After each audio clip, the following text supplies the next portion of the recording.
ntabwo ari inkuru ishimishije ku bakunzi b'umuziki nyarwanda, si inkuru kandi ishimishije ku muryango, inshuti za hafi za Karuranga Virgile wamenyekanye nka DJ Miller. It's DJ Miller and Social Mula. The Beats Machine. Uyu munsi wa none kuri iki cyumweru tariki 5 Mata 2020 ntabwo akiri kuri iyi si y'abazima. Yitabye Imana azize uburwayi nyuma y'iminsi mike ashyizwe mu bitaro by'Umwami Faisal. Amakuru ava mu nshuti ze za hafi avuga ko mu ntangiriro z'iki cyumweru aribwo yashyizwe mu bitaro byitiriwe Umwami Faisal nyuma yo kugira ibimenyetso by'indwara ya stroke itera guturika kw'imitsi y'ubwonko. DJ Miller yari afite imyaka 29. Yatangiye umwuga wo kuvanga imiziki mu mwaka wa 2012 atojwe na DJ Karim, bari bahuriye mu itsinda rya Dream Team DJs.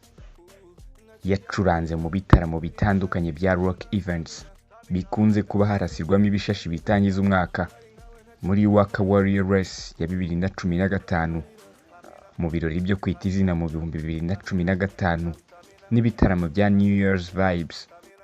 Yibukirwa cyane ku gucurangira Sauti Sol ubwo bari mu rugendo rwa album yabo yiswe Live and Die in Africa. Icyo gihe hari mu 2016. Yanacuranze mu birori bya Jameson Connects Rwanda Party. Yari umwe mu bavanga imiziki benshi bazi ku izina ry'aba DJ, wari umaze kwandika izina rikomeye hano mu Rwanda. Yakoranaga n'abahanzi b'ingeri zose kandi mu ndirimbo zitandukanye. If you ready baby nzate rivi and if you ready we can make some babies. Hariyo yakoranye na Butera Knowless, Dream Boys na Riderman yitwaga Iri Joro ni Bay. Yakoranye kandi na Social Mula mu ndirimbo yitwa Stamina. Akora yitwa Emilio Sekwa, aha yari kumwe na Peace, ndetse n'iyitwa Bell yahuriyemo na Peace ndetse na Urban Boys. Mu mwaka ushize yari yashyingiranywe na Hope ni Igihozo, ndetse mu kubuza baza guhita bibaruka imfura y'umukobwa bise Shani.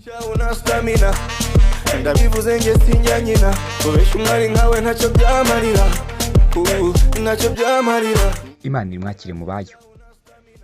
Iyi ni One Nation Radio. Nge nitwa Simon Stizo Muhumuza. Ntacyo byamarira. Stamina.